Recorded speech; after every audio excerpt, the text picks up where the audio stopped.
up, Taiwan? I'm Louise Watt with news from here in Taiwan and around the world.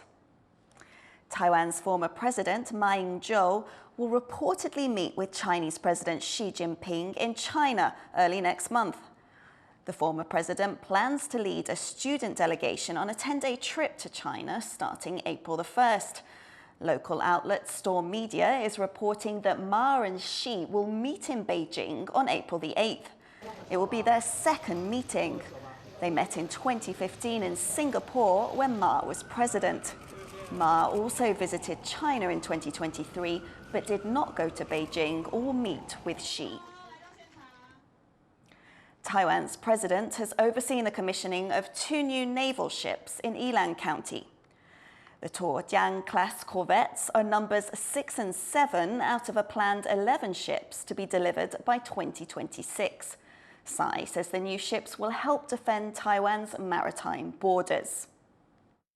提升舰艇的性能，也会让我们的弟兄姐妹在执行勤务的时候有更安全的工作环境。政府会继续努力打造现代化、专业化的优质部队，展现我们全方位捍卫海疆的决心。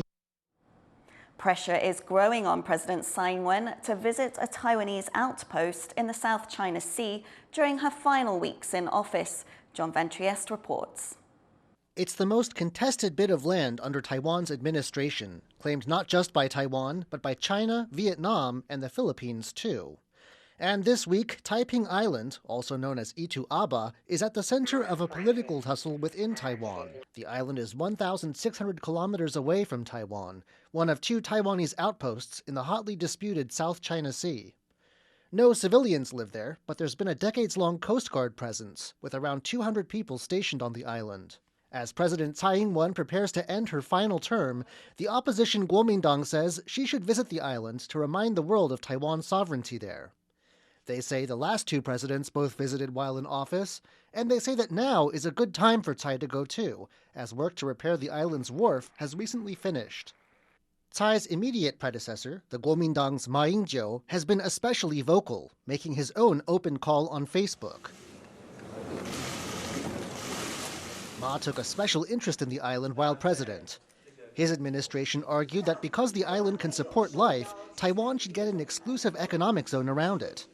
He led a delegation to the island in 2016, and later that same year sponsored a tour of the island by foreign journalists.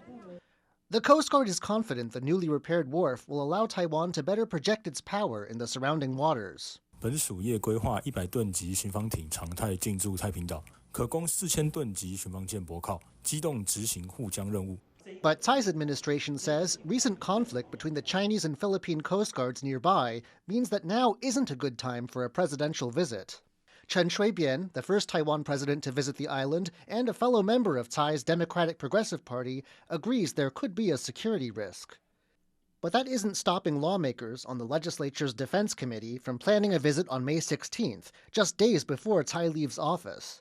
So attention on Taiping Island and political pressure for Tsai to go there are going to stay until the very end of her term. Devin Tsai and John Van Trieste for TaiwanPlus. Britain and the United States have accused China of a decade-long hacking campaign against politicians, government officials, and defense companies. They say an arm of China's Ministry of State Security targeted White House staffers, US senators, and others who criticized Beijing. Washington says the campaign was trying to repress critics of the Chinese Communist Party, compromise government institutions, and steal trade secrets. Prosecutors in the US have charged 7 alleged Chinese hackers. The Chinese embassy in London says the charges are fabricated. Filipino scientists say they were harassed by the Chinese Coast Guard while doing research in the South China Sea. The scientists say a Chinese helicopter got dangerously close to them, and their vessel was shadowed by Chinese Coast Guard and maritime militia ships. The incident took place on Saturday, the same day a Chinese Coast Guard ship fired a water cannon at a Philippine resupply boat. The Philippines Foreign Ministry has filed what it calls the strongest protest and has summoned a senior Chinese diplomat over the incidents.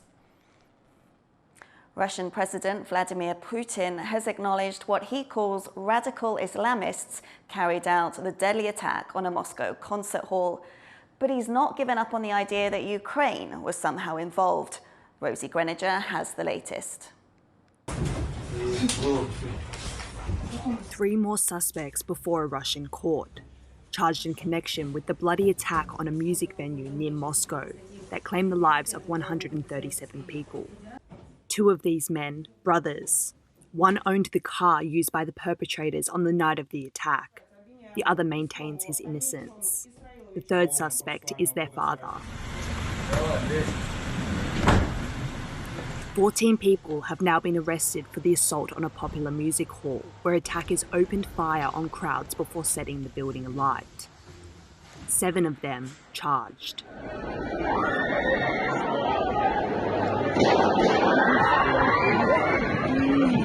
An offshoot of the radical Islamic State, ISIS-K, has claimed responsibility. But Russian President Vladimir Putin believes the third party is involved. Что кровавый теракт совершили последователи ислама, члены запрещенной в России организации ИГИЛ. Мы знаем, чьими руками было совершено это злодеяние против России и ее народа. Нас интересует, кто заказчик, кому это выгодно. Это злодеяние может быть лишь звеном в целой серии попыток тех, кто с 2014 года воюет с нашей страной руками неонацистского киевского режима. Ukrainian President Volodymyr Zelensky has dismissed these accusations as absurd, with other global leaders saying it's counterproductive to shift blame to Ukraine. US intelligence has also confirmed the involvement of ISIS-K. According to security analysts, this branch of the Islamic State has grown strong in recent years, with thousands of fighters, and has become fixated on Russia. The group reportedly sees the country as complicit in activities that oppress Muslims, and believe Russia is too close with one of their foes, the Taliban. Fast forward a bit, and Russia, of course, backed Syria during the Civil War, and the Islamic State was on the other side of that. So Russia is seen as working with Syria, fighting Muslims in the Caucasus and Central Asia. Both the group in particular, but also the broader community are very anti-Russian. ISIS-K shared graphic footage online of attackers inside the music venue. But with 14 suspects now in custody, there are concerns that violent intimidation tactics could lead to confessions that will include links to Ukraine, in line with the accusations of the Russian president. So I think, to the first question, I think that that story probably is going to be more and more Ukrainian connected, I'm sure. And that's, I mean, obviously those suspects we saw them already, they were tortured. I mean, it's clear that they were tortured and beaten up. So the confessions are coming, and the confessions probably, since we know what Russian confessions are like, the confessions are probably going to have the Ukrainian, at least some bit of a Ukrainian element in it. Russia's war with neighbouring Ukraine is now in its 3rd year. And with all the focus on the border, this surprise attack near the capital has proved a fresh threat for the country's security. And for the newly re-elected Putin, who begins his 5th term as president, this assault undermines his promise of stability and safety.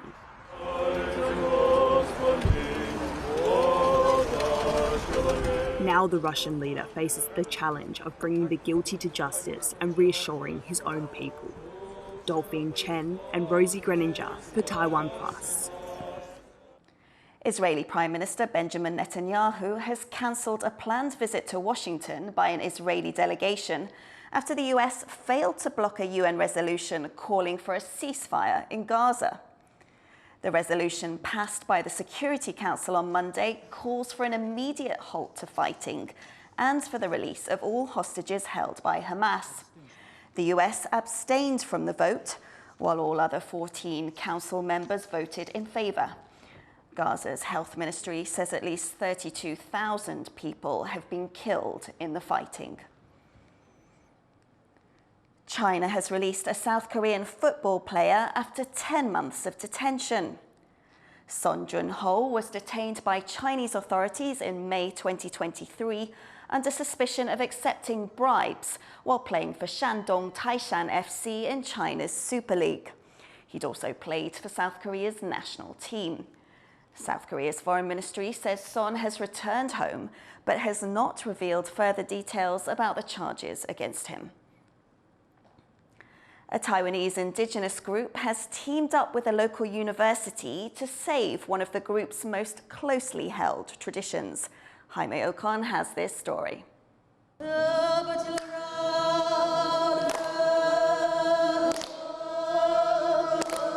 People across age groups, raising their voices in song. These are members of Taiwan's Yami or Dao indigenous group who live on Taiwan's outlying Orchid Island. They're performing what's known in their language as a karyag. It's a combination of singing, hand movements, and clapping used to tell stories and celebrate events within their group. But this tradition is in danger of being lost. 它消失了它消失的主要原因就是现在没有人会传唱，没有人会唱。 The Dao are one of the few indigenous groups in Taiwan that don't use traditional musical instruments. The rules of this kind of performance are complex, with only certain members of the group allowed to take the lead. The songs tell stories of how their ancestors lived, helping preserve their unique culture and history. 拍手是唯一可以男女一起唱，知道歌词里面有是我们过去发生过什么事，这样历史层面就有更多的了解。 For the past 2 years, the National Taiwan Normal University and members of the Tao people have worked together to create a program to preserve the performance and showcase their efforts for local audiences. One of the professors overseeing the program says it took time to find the right formula for success. 我们尝试了好几种的方法，我们呢去把它复振起来了以后，现在呢这些会唱的族人就是我们的种子。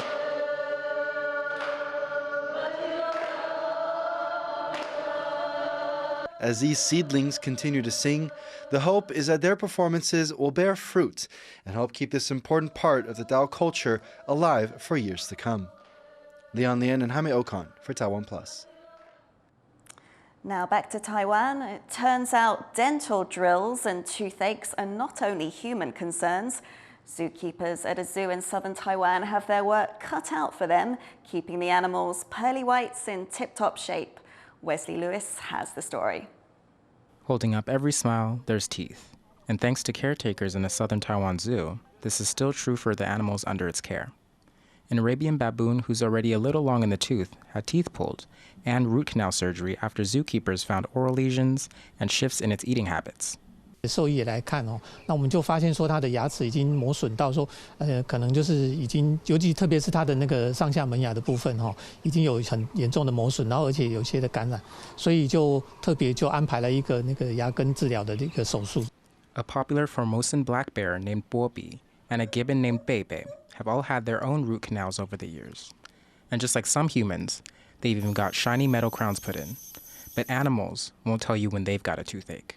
最主要就是看它有没有会特别把食物挑开，或吃的速度有没有特别慢，这是我们观察它的第一个。接下来就是看它食物有没有吃剩，因为如果说一个健康的动物，它吃东西是不会有，它会很正常把它吃完。它如果说食欲消退的话，代表它身体一定有出问题。It's tough work to make sure such big animals have healthy chompers, but seeing their big smiles makes it all worth it. John Su and Wesley Lewis for TaiwanPlus. Thank you for watching What's Up Taiwan. You can visit the TaiwanPlus website or follow our social media for more stories from Taiwan and around the world. Finally today, they may be cute, but they aren't cuddly. This rare species of Andean bear was spotted in the forests of Bolivia. I'm Louise Watt. Take care. I'll see you next time.